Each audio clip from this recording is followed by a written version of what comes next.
15 litrə qədər gündə sidiyə çıxmaq və həmçinin də litrlərlə maye qəbul eləmək.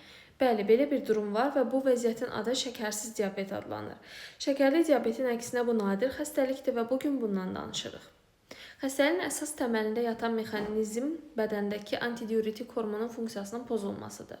Normalda bu hormon beyində hipotalamus tərəfindən ifraz olunur, daha sonra isə hipofizdə depolanır və lazım olduqda isə bədəndə belə deyək ki, ifraz olunmağa başlayır və gedir böyrəklərə təsir göstərir. Böyrəklərdə isə müəyyən proteinlərin, transport proteinlərinin əmələ gəlməsinə səbəb olur ki, bunlar da sidikdən mayeni çəkirlər ki, bədən sidik vasitəsilə çox maye itirməsin. Yoxsa normalda gün ərzində insanda 180 litrə qədər əslində birincili sidik yaranır. Amma bunun böyük hissəsi geri çəkildiyi üçün biz nəticə etibarilə günün sonunda 1,5, 1,8 litrə qədər sidik ifraz edirik. Amma bu xəstəlikdə bu proses pozulub.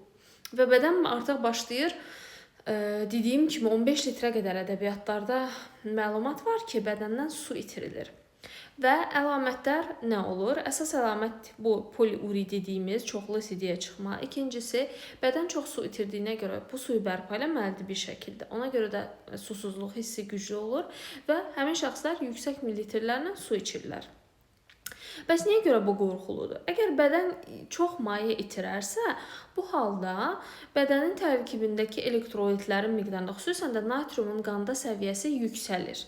Və bu isə artıq hipernatremiya dediyimiz problemlərin ortaya çıxır. Məsələn, burada artıq şəxslər huşsuz ola bilərlər və yaxud da əzələ ağrıları ola bilər, artıq maye itirdikləri üçün.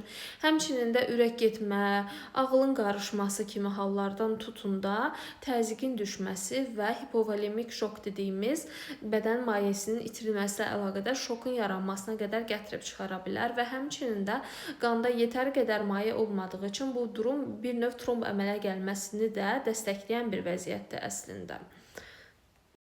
İndi isə gəlin növbəti videoda bu xəstəliyin səbəbləri haqqında danışaq ki, niyə görə ümumiyyətlə ortaya çıxır.